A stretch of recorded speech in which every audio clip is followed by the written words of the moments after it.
Assalamualaikum warahmatullahi wabarakatuh. Perkenalkan, saya Habib Mustafa dari Prodi Teknik Industri dengan NIM 114230336 yang akan mempresentasikan hasil kerja saya yaitu Business Model Canvas. Business Model Canvas merupakan teknik yang efektif untuk diterapkan di dalam perusahaan karena dapat membantu memetakan bisnis secara terstruktur. Kamu bisa menggunakan model bisnis ini untuk mengubah ide menjadi hal yang konkret. Jika kamu ingin mempelajari lebih mengenai apa itu Business Model Canvas, kamu bisa mengikuti kursus Business Plan yang disediakan oleh Gridnusa. Di dalam BMC atau yang bisa disebut Business Model Canvas terdapat 9 elemen penting yang berhubungan dengan bisnis, yaitu 1. Customer Segment. Customer segment berarti kamu harus menentukan segmen pengguna mana yang akan menjadi target bisnis. Target konsumen bisa dibagi menjadi berbagai segmen sesuai kebutuhan. Contohnya berdasarkan usia, gender, hobi, maupun tingkat konsumerisme.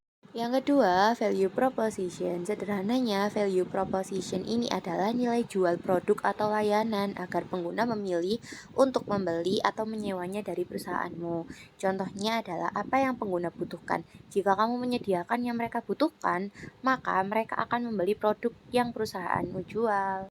Yang ketiga ada channel. Channel dalam Business Model Canvas adalah sarana interaksi antara pengguna dan perusahaanmu, baik untuk tujuan promosi, untuk membeli produk dan layanan yang disediakan, atau bahkan untuk menjawab keluhan. Contoh Business Model Canvas penggunaannya adalah media sosial di mana perusahaan dapat berinteraksi langsung dengan penggunanya, baik untuk berbagi informasi penting atau menanggapi keluhan. Yang keempat ada customer relationship. Customer relationship membantu Anda memilih strategi terbaik untuk berinteraksi dengan pelanggan. Strategi yang dimaksud bukan hanya kapan produk akan dipasarkan atau ketika promosi, tetapi juga saat menanggapi keluhan hingga bagaimana cara agar konsumen tidak membeli produk. Di nomor 5 ini ada revenue streams atau disebut sumber pendapatan dari perusahaan. Dalam elemen ini, kamu perlu tahu di mana dan bagaimana perusahaan mendapatkan pendapatannya. Selanjutnya nomor 6 ada key activities atau disebut semua aktivitas yang berhubungan dengan produktivitas bisnis yang berhubungan dengan suatu produk, di mana aktivitas utamanya adalah menghasilkan value proposition dari produk tersebut. Nomor 7 ada key resource adalah elemen dalam BMC yang berisi daftar sumber daya yang harus direncanakan dan harus direalisasikan oleh perusahaan untuk mendapatkan value proposition. Inilah yang membuat key activities berjalan.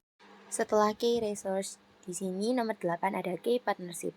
Key partnership adalah daftar sumber daya yang berasal dari luar yang diperlukan untuk membuat model bisnis yang sedang kamu jalankan agar dapat berfungsi. Nomor 9 ada cost structure atau struktur biaya. Adalah skema keuangan yang membiayai operasi perusahaan. Contohnya yaitu berapa banyak uang yang harus dikeluarkan untuk menjalankan kegiatan perusahaan per hari, berapa banyak biaya untuk sumber daya yang akan digunakan, atau berapa harga pemasaran produk tersebut, seperti itu. Baik, mungkin itu saja yang dapat saya jabarkan tentang materi saya yang tadi tentang bisnis model kanvas. Saya Habib Mustafa, kurang lebihnya mohon maaf. Wassalamualaikum warahmatullahi wabarakatuh.